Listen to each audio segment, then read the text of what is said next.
नमस्कार, टुडे हिमाचल में आपका बहुत बहुत स्वागत है और मैं हूं गीतिका पांडे। आइए नजर डालते हैं हिमाचल प्रदेश से जुड़ी हुई आज की ताजा तरीन खबरों पर। लेकिन उससे पहले अगर आपने अभी तक चैनल को सब्सक्राइब नहीं किया है तो जरूर कर लीजिए और कमेंट बॉक्स में हमें ये जरूर बताइए कि आप हिमाचल के किस जिले से ये वीडियो देख रहे हैं। 4 से 14 सितंबर तक चलेंगी 9वीं से 12वीं कक्षा की फर्स्ट टर्म परीक्षाएं, शेड्यूल जारी। हिमाचल प्रदेश के सरकारी स्कूल्स में 4 से 14 सितंबर तक 9वीं से 12वीं कक्षा की फर्स्ट टर्म परीक्षाएं होंगी। स्कूल खुलने पर ऑफलाइन नहीं तो बीते वर्ष की तरह ऑनलाइन ही परीक्षाएं ली जाएंगी। 3 घंटे की परीक्षा में विद्यार्थियों से 40% ऑब्जेक्टिव और 60% सब्जेक्टिव सवाल पूछे जाएंगे। ऑनलाइन परीक्षा के बाद उत्तर पुस्तिकाओं के विद्यार्थियों को मोबाइल फोन से फोटो खींचकर वापस भेजनी होगी। 1-2 दिन के भीतर उत्तर पुस्तिकाओं को अभिभावकों के माध्यम से संबंधित शिक्षकों के पास जमा भी करवाना होगा। 5 की गई जान, 228 लोग निकले पॉजिटिव। जानिए पूरी डिटेल। हिमाचल में कोरोना संक्रमण से मौत का आंकड़ा लगातार बढ़ता जा रहा है। बीते रोज जहां 6 लोगों की कोरोना संक्रमण से मौत हुई, वहीं सोमवार को भी 5 लोगों ने कोविड-19 से जान गंवाई। सोमवार को स्वास्थ्य विभाग की सामने आई रिपोर्ट के अनुसार 228 लोग कोरोना पॉजिटिव पाए गए। इस तरह से 272 कोरोना संक्रमित पूरी तरह से ठीक होने में कामयाब हुए। प्रदेश में आज दिन तक की बात करें तो हिमाचल में 2,11,979 लोग कोरोना संक्रमित पाए जा चुके हैं, जिनमें से 2,06,366 कोरोना संक्रमित पूरी तरह से ठीक होने में कामयाब हुए। प्रदेश में आज तक 3,558 लोगों की कोरोना संक्रमण से जान जा चुकी है। वहीं मौजूदा समय में 2,030 एक्टिव केस मौजूद हैं। भवन बनाने के लिए जमीन की खुदाई पर रोक, हिमाचल सरकार ने दिए निर्देश। हिमाचल प्रदेश में भारी बारिश के चलते सरकार ने लोगों को भवन बनाने के लिए जमीन की खुदाई न करने के निर्देश दिए। तर्क दिया कि बरसात के मौसम में अगर जमीन की कटिंग की जाती है तो साथ लगते भवनों के लिए भी खतरा हो सकता है। बीते साल भी कई भवन क्षतिग्रस्त हो गए थे। सरकार ने टाउन एंड कंट्री प्लानिंग विभाग, नगर निगमों, नगर निकायों और नगर पंचायतों को निर्देश दिए कि अपने क्षेत्रों में ऐसी गतिविधियों को तुरंत रुकवा दें। मंच पर भावुक हुए केंद्रीय मंत्री अनुराग ठाकुर, बोले कभी कदम डगमगाने लगे तो सचेत कर देना। केंद्रीय मंत्री बनने के बाद पहली बार हिमाचल पहुंचे अनुराग ठाकुर सोमवार को अपने गृह जिला हमीरपुर में भावुक हो गए। हमीरपुर के गांधी चौक में जन आशीर्वाद यात्रा के दौरान आयोजित जनसभा में उन्होंने पूर्व मुख्यमंत्री प्रेम कुमार धूमल और राष्ट्रीय अध्यक्ष जेपी नड्डा की तारीफों के पुल बांधे। कहा कि गृह मंत्री अमित शाह की पूर्व में बिलासपुर में हुई एक जनसभा में भाजपा राष्ट्रीय अध्यक्ष जेपी नड्डा ने हिमाचल को बड़ी जिम्मेवारी देने की बात कहकर मेरा नाम आगे बढ़ाया था। उन्होंने कहा कि मैं एक चीज आपसे मांगने आया हूं कि कहीं मेरे कदम डगमगाने लगे तो मुझे सचेत कर देना। कहा कि पीएम मोदी ने भारत को पूरे विश्व में सशक्त बनाया है। सिरमौर में 3 मंजिला मकान ढहा, होली मार्ग 12 घंटे रहा ठप। शिमला में कार पर गिरा पेड़। हिमाचल प्रदेश में रविवार रात को हुई बारिश से सिरमौर के नौहराधार गांव में 3 मंजिला पुराना मकान ढह गया। गनीमत रही कि मकान में परिवार का कोई सदस्य नहीं रह गया था। घर में रखे सामान का भी नुकसान हुआ। उधर शिमला के विकासनगर में पेड़ गिरने से कार क्षतिग्रस्त हो गई। राजधानी में कई जगह भूस्खलन हुआ। चंबा होली मार्ग पर गरोला के समीप रविवार रात करीब 2 बजे पहाड़ दरक गया। सोमवार दोपहर 2 बजे तक यातायात ठप रहा। यात्रियों को करीब 12 घंटे परेशानी हुई और सारी रात अपनी गाड़ियों में ही काटनी पड़ी। कालका शिमला NH5 पर सोमवार सुबह 7 बजे फिर धर्मपुर के समीप सड़क पर पत्थर गिरे। भूस्खलन होता देख अचानक वाहनों की ब्रेक लगने से 2 गाड़ियां आपस में टकरा गईं। वीरभद्र के श्रद्धांजलि समारोह में गुटबाजी, कोई कंधे पर सवार तो किसी ने बजाई सीटी। हिमाचल प्रदेश के मंडी में युवा कांग्रेस ने सोमवार को पूर्व पीएम राजीव गांधी और पूर्व सीएम वीरभद्र सिंह को श्रद्धा सुमन अर्पित करने के लिए राज्य स्तरीय समारोह का आयोजन किया। समारोह का मकसद श्रद्धांजलि अर्पित करना था, लेकिन नजारा कुछ और ही दिखा। खुद कांग्रेस के दिग्गज इससे भड़क गए और मंच से ही कार्यकर्ताओं को फटकार लगा दी। समारोह स्थल से बाहर जाने तक के लिए कह दिया गया।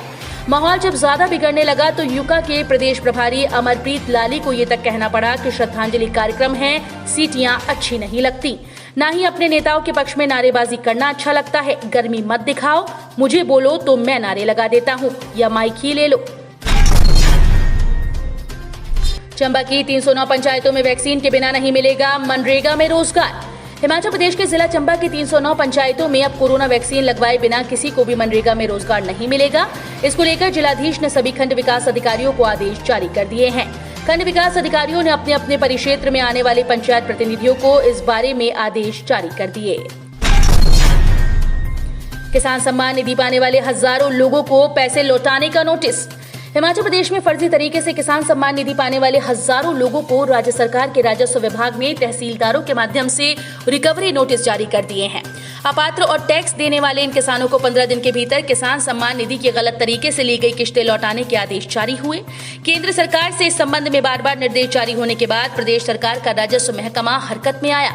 पिछले साल दिसंबर में ही प्रदेश में ऐसे 11,388 आयकर चुकाने वाले किसानों को चिन्हित किया गया था, जिन्होंने किसान सम्मान निधि के तहत किश्तें ली हैं। हिमाचल के इस स्कूल ने उड़ाई सरकार के आदेशों की धज्जियां, छात्रों को बुलाया। सरकार ने आगामी 30 अगस्त तक कोरोना के बढ़ते संक्रमण को देखते हुए स्कूल्स को बंद रखने के निर्देश जारी किए, जिसके मुताबिक छात्रों को स्कूल नहीं बुलाया जा सकता। मगर नाहन में एक निजी स्कूल सरेआम सरकार के आदेश की धज्जियां उड़ा रहा है। सिरमौर जिला मुख्यालय नाहन स्थित निजी स्कूल आदर्श विद्या निकेतन द्वारा सरकार के आदेशों को दरकिनार करते हुए बच्चों को स्कूल में बुलाया जा रहा है। आज भी बड़ी संख्या में छात्र स्कूल पहुंचे और ये पूरी तस्वीरें कैमरे में कैद भी हुई। वहीं जब इस बारे में मीडिया कर्मियों ने स्कूल प्रबंधन से जवाब मांगना चाहा तो स्कूल प्रबंधन की महिला कर्मी उल्टा मीडिया कर्मियों को ही पाठ पढ़ाने लग गई और कहा कि बच्चे स्कूल आ रहे हैं तो क्या हो गया। HPSSC ने जारी की ट्रैफिक इंस्पेक्टर और फार्मासिस्ट एलोपैथी की अस्थायी आंसर की।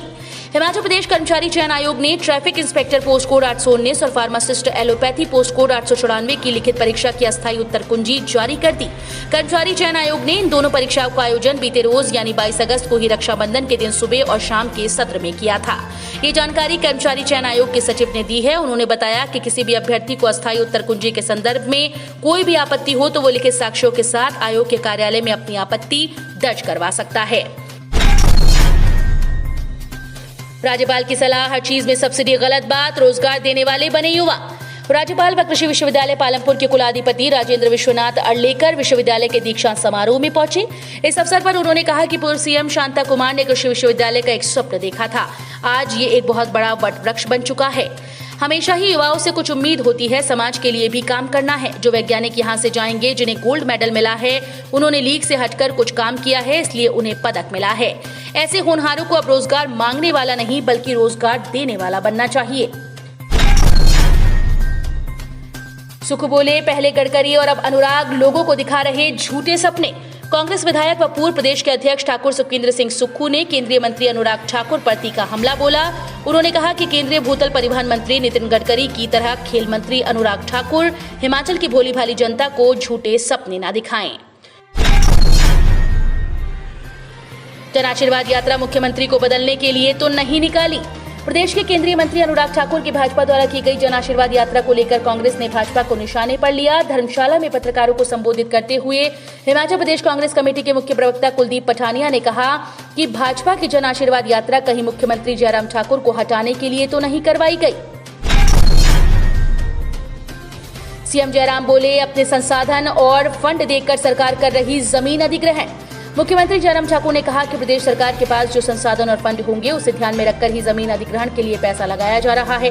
पहले ही स्पष्ट होना चाहिए कि केंद्र सरकार की ओर से कोई प्रोजेक्ट आ रहा है तो उसकी स्टेज क्या है, उसकी फाइनल स्वीकृति क्या है, उसे देखकर ही जमीन अधिग्रहण हो सकती है। केंद्रीय खेल मंत्री अनुराग ठाकुर की सरकार की ओर से जमीन न देने से कई प्रोजेक्ट लटके होने की बात पर मुख्यमंत्री ने पत्रकारों के सवालों के जवाब दे रहे थे। तो ये है हिमाचल प्रदेश से जुड़े हुए आज के ताजा तरीन समाचार। उम्मीद करते हैं आपको जरूर पसंद आए होंगे।